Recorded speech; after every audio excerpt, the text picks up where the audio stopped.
मुंबई मार्गे येताना आपल्याला परशुराम घाट लागतो. हा घाट उतरतानाच सभोवताली डोळ्याचं पारणं फेडणारा जो भूप्रदेश दिसतो, त्यानेच आपल्या प्रवासाचा क्षण कुठल्या कुठे जातो. निळाशार आकाशाच्या रंगसंगतीत शेताचे वृक्षवेलींचे हिरवे आणि वाशिष्ठीच्या पात्राचे गडद रंग मिसळून एक अभिजात नैसर्गिक कलाकृतीच आपल्यासमोर अवतरते आणि तिचे सुपरिचित नाव आहे चिपळूण.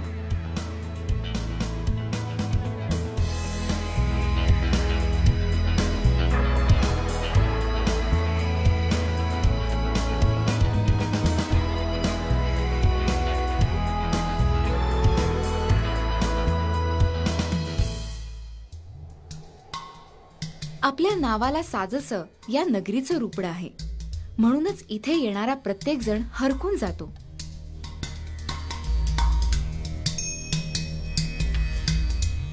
शहराच्या एका बाजूने वाहत जाणारी वाशिष्ठी नदी ही शहराची अखंड प्रवाहित ओळख.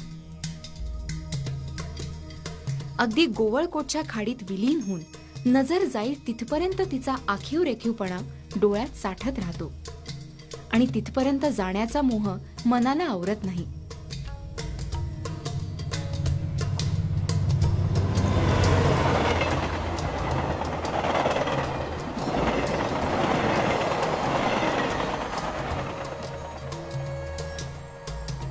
याच वाशिष्ठीच्या बाजूने हिरव्यागार शेताडीतून नागमोडी वळणं काढत सळसळत जाणारी कोकणची राणी जणू नागिणीसारखीच दिसते. कोकण रेल्वे सुद्धा या शहराच्या जीवनशैलीचा भाग बनली आहे. वाशिष्ठी नदीला लागूनच गोवळकोट भाग आहे. गोवळकोट ही चिपळूणच्या सौंदर्याची जशी नैसर्गिक ओळख आहे, तशीच ऐतिहासिकही आहे. शिवकालीन असलेल्या या गोवळकोट बंदरातील बॅकवॉटर सफरीचा प्रवास खूपच रोमांचकारी आहे. एका बाजूला नारळ पोफळीच्या बागात वसलेलं टुमदार कालुस्ते गाव पाहतानाच दुसऱ्या बाजूला खाडीच्या पात्रात काही बेट दिसतात. या बेटांना वळसा घालीत जसजसे आपण पुढे जातो तसतसे या जलप्रवाहाचा थ्रिल अधिक वाढतो. विविध पक्षी इथे दिसतातच. पक्ष्यांचा जलाशयातील वावर आणि खेळ बघण्याचा अनुभव सुंदर आणि भुरळ पाडणारा असतो. त्याचबरोबर कधीतरी मगरही दृष्टीस पडते.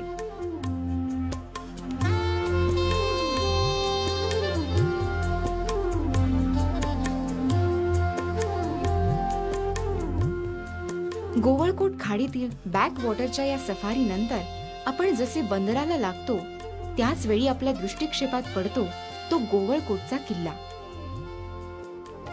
मुळातला भुईकोट प्रकारातला हा किल्ला 342 पायऱ्या चढून गाठावा लागतो. या किल्ल्याला दोन्ही बाजूंनी चढण आहे. किल्ल्यावर काही पुरातन अवशेष आहेत. या किल्ल्यात काही तोफाही अजून दिसतात. किल्ल्यावरूनही खाडीचे विहंगम दृश्य दिसते आणि चिपळूणचा सुंदर नजारा डोळ्यात भरतो.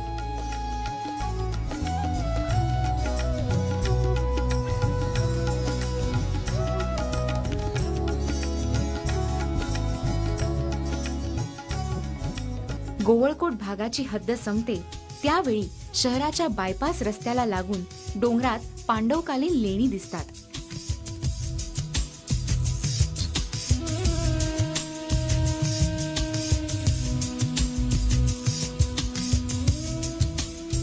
इथे शिवलिंगही आहे.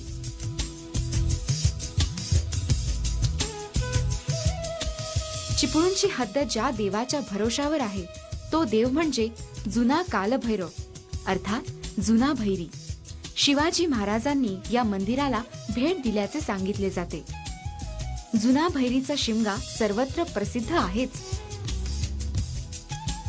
काही मंदिराच्या दर्शनानंतर थोडासा वेगळा अनुभव म्हणून जवळच असलेल्या सवतसडा धबधब्याला भेट द्यायलाच हवी. या धबधब्याखाली खास आनंद घ्यायचा असेल तर वर्षा सहल करायला हवी. रामतीर्थ तलावाच्या बाजूने सकाळी फेरफटकाचा अनुभव सुखद असतो. या तलावात शिवाजी महाराजांनी स्नान करून कालभैरवाचे दर्शन घेतल्याचा इतिहास आहे. पुरातन काळातील देवळात समावेश होतो तो यादवकालीन विंध्यवासिनी मंदिराचा. विंध्य म्हणजे पर्वत, म्हणून पर्वतात राहणाऱ्या या देवीचे दर्शन हा सुद्धा मन प्रसन्न करणारा क्षण असतो.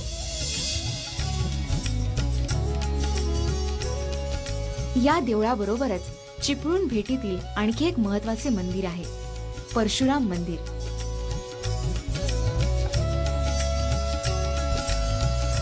मुंबई गोवा महामार्गावर घाट माथ्यावरच वसलेलं हे मंदिर विष्णूचा 6वा अवतार असलेल्या भगवान परशुरामाचे आहे.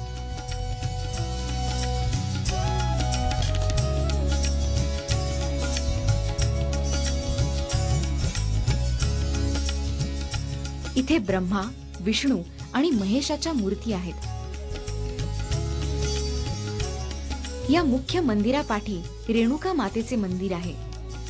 इथेच परशुरामांनी 5 बाण मारून भूमीतून वर काढलेल्या पाण्यापासून तयार झालेला बाणगंगा तलाव आहे. इथला परिसर आणि घरे कोकणातील जुन्या पद्धतीच्या घरांची आठवण करून देतात. प्राचीन वास्तुकलेचे उत्कृष्ट उदाहरण म्हणून हे मंदिर केवळ कोकणातच नव्हे तर संपूर्ण महाराष्ट्रात प्रसिद्ध आहे.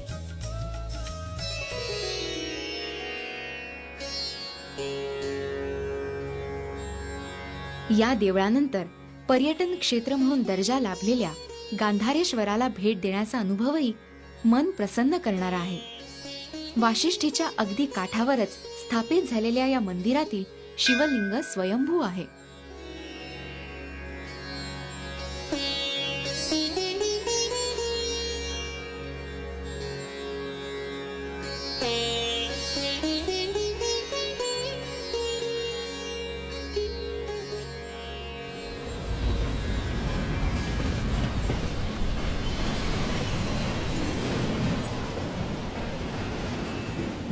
येथूनच जवळ 12 किलोमीटर अंतरावर तुरंब या गावातील तीर्थक्षेत्र शारदा देवीचे मंदिर आहे. या मंदिराची रचना सुंदर करण्यात आली आहे व परिसरही निसर्ग सुंदर आहे. येथून आपण पुन्हा चिपळूणकडे आल्यानंतर दसपटी भागातील दादरचे रामवरदायिनी मंदिरही अवश्य पाहावे असे आहे. उत्तम वास्तुशिल्पशास्त्राचा आविष्कार इथे दिसतो. सह्याद्रीच्या परिसरातले हे मंदिर हजारो भाविकांचे श्रद्धास्थान आहे. चिपळूणात आपल्याला जर पश्चिम महाराष्ट्रातून यायचे असेल तर कुंभार्लीचा घाट उतरून यावे लागते. चिपळूणात येणाऱ्या पर्यटकांना, पाहुण्यांना चांगल्या व दर्जेदार हॉटेल्स, रेस्टॉरंटची कमी नाही. अगदी पंचतारांकित हॉटेल्स पासून खिशाला परवडणाऱ्या चांगल्या कोकणी पद्धतीचे मांसाहारी आणि अगदी शुद्ध साजूक शाकाहारी जेवण देणारी हॉटेल्स आहेत. शिवाय इथे राहण्याची उत्तम सोय आहे.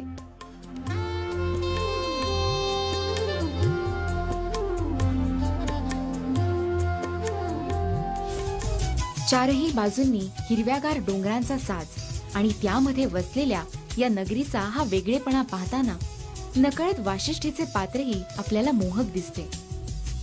जणू एखाद्या सौंदर्यवतीने आपलं रूप आरशात न्याहाळावं व स्वतःला सजवावं असा हा निसर्गाचा खेळ सुरू असतो अव्याहतपणे. म्हणून